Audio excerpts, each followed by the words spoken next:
corn, oats, flax, hay crops, and so on. The worst job I had was picking up rocks off the field, and that wind would blow and dust would get in our eyes, and it's no fun. I learned to drive tractors and cultivated fields at the age of 9. That was a bit challenging for me, but common practice back in the 50s. Now I think, a 9-year-old kid on a tractor? Wow. But that's the way it was. I went to a one-room schoolhouse in the country where 8 grades were taught by one teacher. And so the rest of us, when she was teaching another grade, could listen or do our homework. I loved music and learned to play the piano, accordion, and guitar, mostly by ear. I lost my best friend, Cousin Alvin, when we were only 16 years of age. And that was up until my 20s, and then I have bullets for 20s to 40s. I was a college student, farmhand on my dad's farm in the summertime. 20-year-old who lost the first woman he ever loved, my mother. 20-year-old who lost his faith in the loving God of the Bible. 20-year-old who was headstrong, failed to heed the advice of both his earthly loving father and his heavenly loving father. College dropout and traveler. Young man who ran out of funds. Yes, indeed. I came back to the farm, and my brother got a job for me. Dad was pretty upset, understandably so. And so I learned how to drive a tractor trailer, and we hauled lots of sand beside this dam embankment, trying to widen it.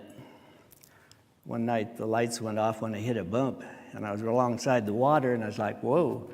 And I was looking for switches to get that light to go on, and it hit another bump, and the lights came back on. So that was exciting. College student that came back and got a Bachelor's of Science degree in psychology and math from the University of North Dakota. College graduate looking for a job using his education. Didn't have much luck with that degree. Young man searching for work and love in Denver. Union laborer, carpenter, self-employed subcontractor, exterior trim is what I did, building houses. Married man with 2 beautiful little girls. Manager working for AT&T, Mountain Bell, US West. They're kind of all the same company. And my college degree paid off finally. 40-year-old being called by God. When I was in my early 40s, I realized something was missing. And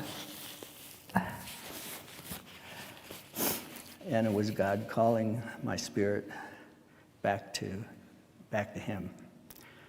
And so that was year 20 through 40, and then years 40 to the 70s. I'm 74 now, so I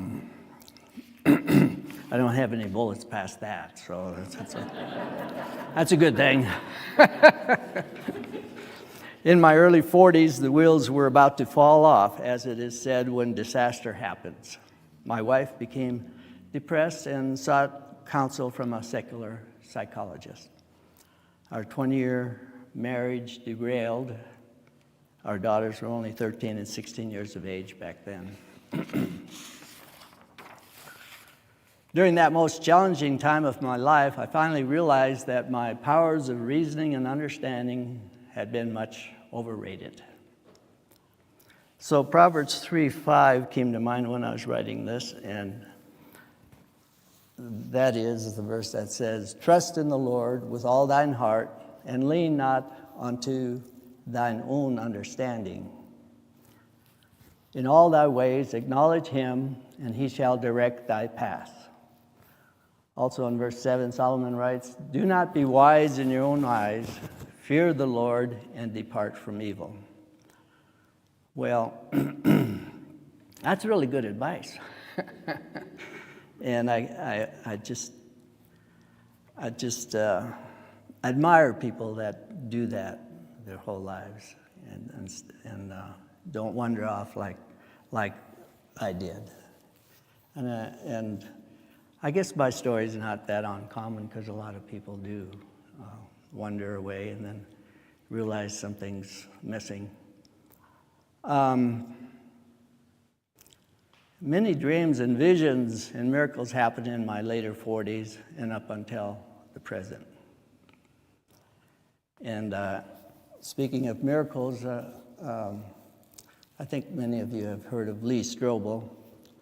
He was an atheist and investigative journalist, worked for the Chicago Tribune. When his wife got called by God and became a Christian, he was very upset. But Lee set out to disprove Christianity, but he had that reporter, that investigative mind, and he was really good with facts and figures and details, and he just visited all kinds of different people, psychologists and doctors, and after, I'm not sure how long it was, but after he did extensive work, it might have been 2 years, he became a Christian himself because of all the evidence for our faith.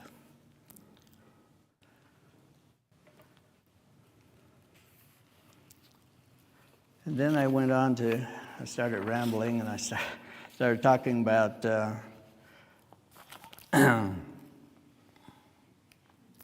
faith and miracles. And what comes first? Miracles or faith, or does it happen? Does it go back and forth? I have an experience of where a person saw a miracle, but they didn't believe in miracles, so they didn't see it as a miracle. And I have faith. At that time I had faith, and I saw it as a miracle. Maybe I'll talk about that right now. But before let's talk about what faith is. Romans 10:17. So then faith comes by hearing, and hearing by the word of God. And that one confused me for a long time. So hearing by the word of God, I think it's a spiritual thing. I think of it as spiritual ears hearing God speak to our souls.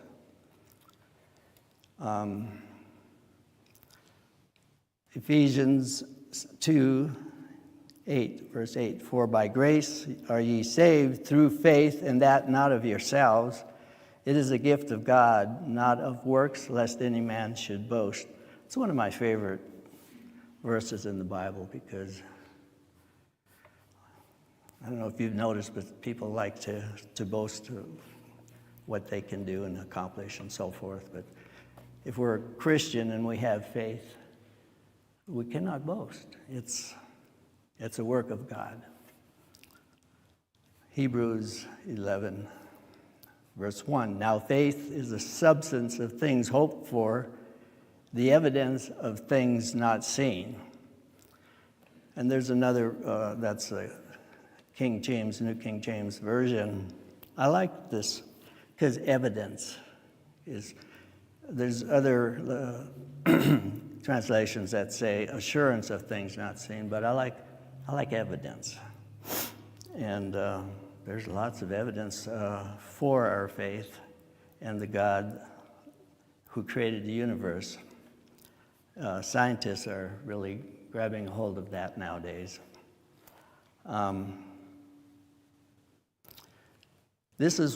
So here's another verse that I like about faith. This is why the ancients were commended. By faith, we understand that the universe was formed at God's command, so that what is seen was not made out of what was visible. And just in the last few years, we have the Big Bang Theory now, and what do you know? Everything we see has been created from what was not visible. I now believe that faith in God is the best gift ever anyone can receive. That's the way I feel about having faith, and it's just a tremendous gift from God. Jesus said to Thomas, "Because you have seen me, you have believed. Blessed are those who have not seen and yet have believed." So, okay. Oh, I'm coming. Okay, thanks. I need lots of help. I'm not a public speaker, so this is good. I appreciate the help. All right. I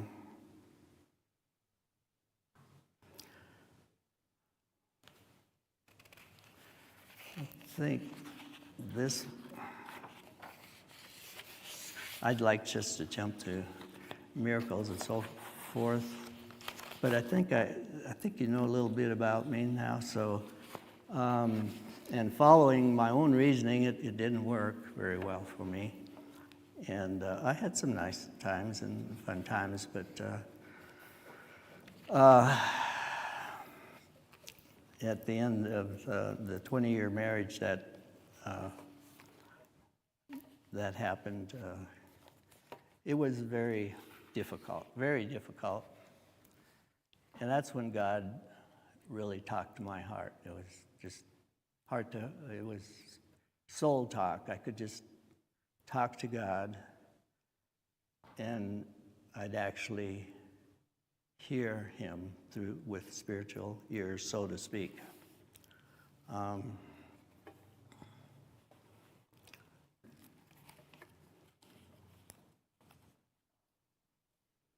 Okay.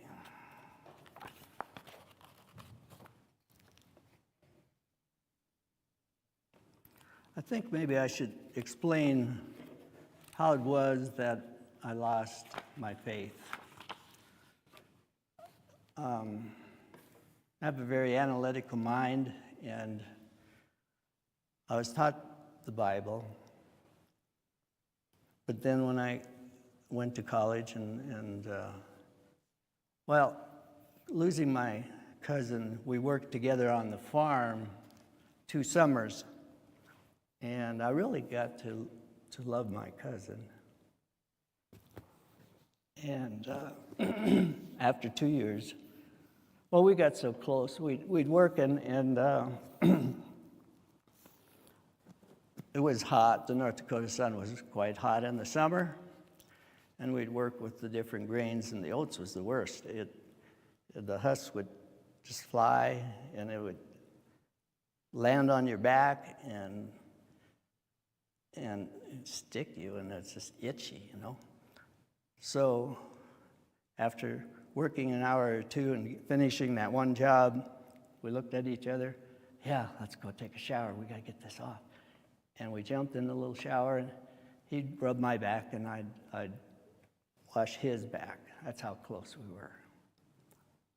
And but the second summer, after he left, I went back to school, and I came back home from school, and I was 16, and Dad said, "I have some bad news for you."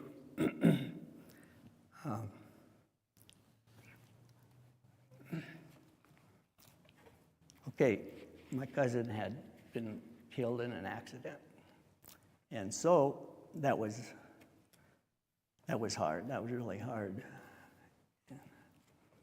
We went out to the funeral, and I saw him lying there in the casket.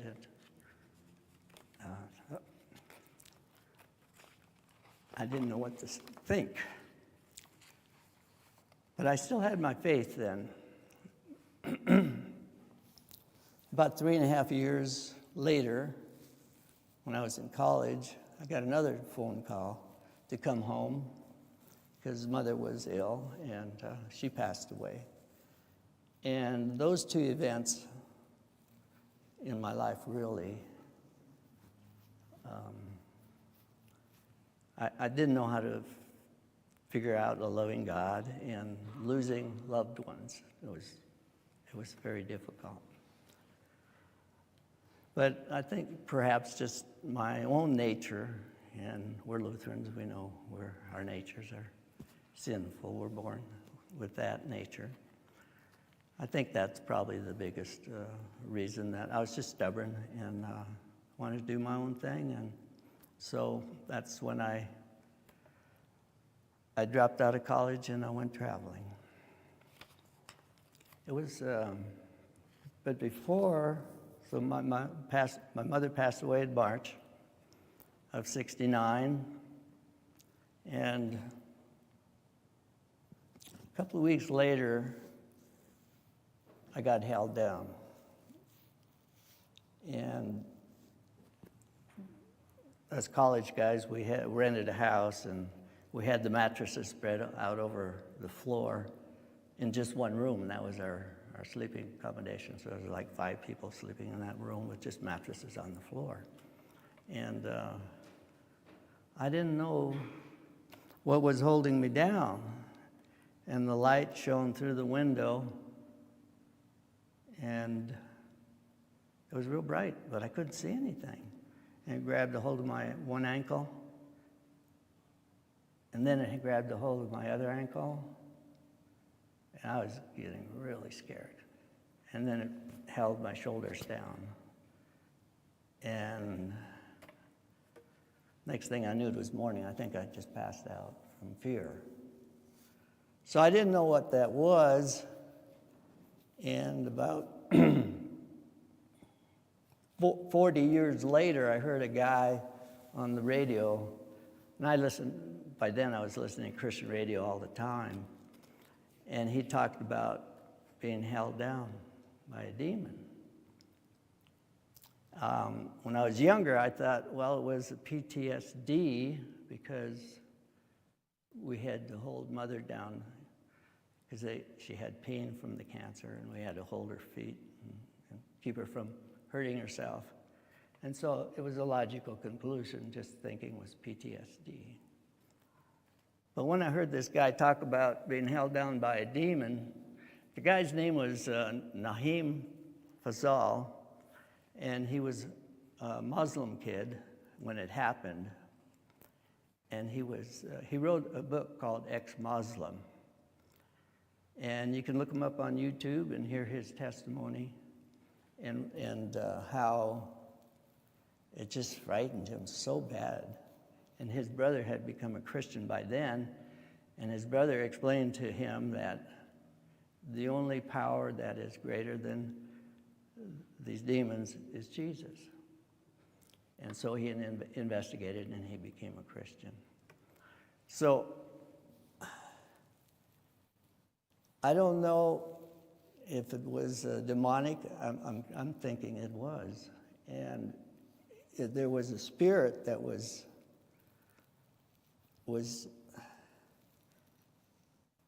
trying to get me, I think, just to put it straightforward. And I had dreams where in North Dakota there's a lot of snow and ice, and I was driving my car, and the windshield started fogging up, and it kept getting smaller and smaller and smaller and smaller. And then I felt the car go off the road, and I was just wanting it to hit real soon, because the longer it was in the air, the harder the crash would be. So it was quite scary. So I'm just saying these things because things were closing in on me. Then on my trip, I was going up the coastline of California, and I had another vision where the sky was just turning black, and it was getting, all the sunshine was escaping, and it's just coming down to a little hole. And then I saw a man hitchhiking, and I picked him up and talked to him all the way from Lower California up to Portland, Oregon. And he was in the midst of a divorce. Little did I know that 30 years later that would happen to me, but he said after talking to me that he had regained a hope in the youth of America. So it was very complimentary. We had a real good talk. I have so many stories, and I don't have a lot of time. So I think we passed out some George Washington letters, and I don't know how many people know that George Washington was protected by God. And I have a little ministry now that it's just a personal ministry. I speak to strangers all the time, and I tell them about George. And I just want people to know that God, it wasn't just a God of the Old Testament and biblical times. God is in our American history, and God is in our lives.